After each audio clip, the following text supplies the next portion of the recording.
प्रश्न संख्या 1 श्री राहुल कसवा। मैं इधर देखता हूं भी आपको। प्रश्न संख्या माननीय मंत्री जी।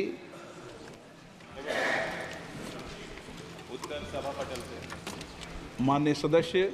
धन्यवाद अध्यक्ष महोदय। अध्यक्ष महोदय, देश के अंदर 15 दिसंबर 1963 को पहला केंद्रीय विद्यालय स्कूल खोला गया देश के अंदर। उसके बाद आज तक देश के अंदर करीब 1253 स्कूल खोले गए हैं। बीते हुए 5 सालों की अगर मंत्री महोदय के जवाब के अनुसार बात करूं तो 48 स्कूल नए खुले, जिसमें से राजस्थान प्रदेश को मात्र 2 स्कूल मिले हैं। जिस स्पीड से स्कूल पिछले 56 साल में खुले, करीब 22 स्कूल प्रति साल खुलते गए और बीते हुए 5 साल में मात्र 2 स्कूल ही प्रति साल खुले। एक तो ये स्पीड बहुत ही कम हुई और जो गाइडलाइंस बनाई गई थी वो गाइडलाइंस 1963 के हिसाब से बनाई गई। आज का बदलता हुआ वक्त है और आप की सरकार अमृत सिटीज़ नाम की बड़े बड़े शहरों को विकसित कर रही है, जिनकी 1 लाख से ऊपर की पॉपुलेशन है।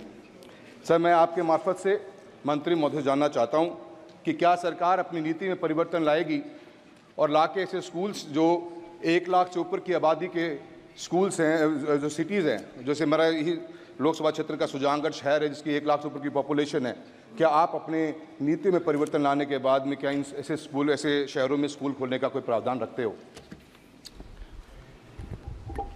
माननीय अध्यक्ष महोदय, माननीय सदस्य ने सवाल पूछा है और मैं समझ सकता हूं लाजमी है कि केंद्रीय विद्यालय संगठन की जो साख है उसे देखते हुए सभी सांसद चाहते हैं कि उनके क्षेत्रों में इसका विस्तार हो।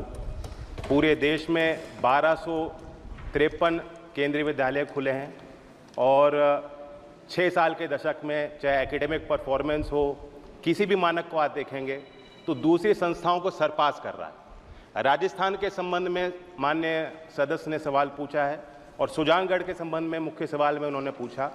सुजानगढ़ को लेकर अभी हमारे पास कोई प्रस्ताव नहीं पेश हुआ है और उसकी एक पुरानी प्रक्रिया है, जिस प्रक्रिया को, जिस नियम को हमें फॉलो करना पड़ता है। माननीय सदस्य। मंत्री महोदय, मैंने यही बात पूछी है कि क्या हम पॉलिसी को चेंज करने की कोशिश करेंगे, क्योंकि आज की तारीख में दूर दराज के अंदर जहाँ स्कूल है, आज मेरा केंद्रीय विद्यालय जहाँ चूरू में है उससे 150 किलोमीटर की दूरी पड़ती है सुजानगढ़ की, और हम चाहते हैं कि हर एक पॉइंट पे एटलीस्ट हम अमृत सिटीज़ को तो टारगेट करें जहाँ 1 लाख से ऊपर की पॉपुलेशन है, और सुजानगढ़ को भी आप इसमें प्रायोरिटी लेंगे। इसी तरह आपने जो भी अपने आंसर में बात बताई कि central institute of higher learning जो है उनके 12 स्कूल खोले गए पूरे देश भर के अंदर, जिसमें राजस्थान को एक भी स्कूल नहीं मिला। ये जरूर एक अच्छा कॉन्सेप्ट है, पर इस कॉन्सेप्ट के साथ में राजस्थान को इससे वंचित किया गया है। आप इसकी शुरुआत सुजानगढ़ से करना चाहेंगे? मेरा आपसे ये क्वेश्चन रहेगा। अध्यक्ष जी, जैसा मैंने अभी कहा, एक प्रक्रिया है और उस नीति के तहत केंद्रीय विद्यालय का निर्णय लिया जाता है। उसके कुछ मानक भी हैं। पहले तो हमें प्रस्ताव प्राप्त होना चाहिए, राज्य सरकार द्वारा होना चाहिए, गवर्नमेंट के मंत्रालय विभाग इसकी स्थापना कर सकते हैं।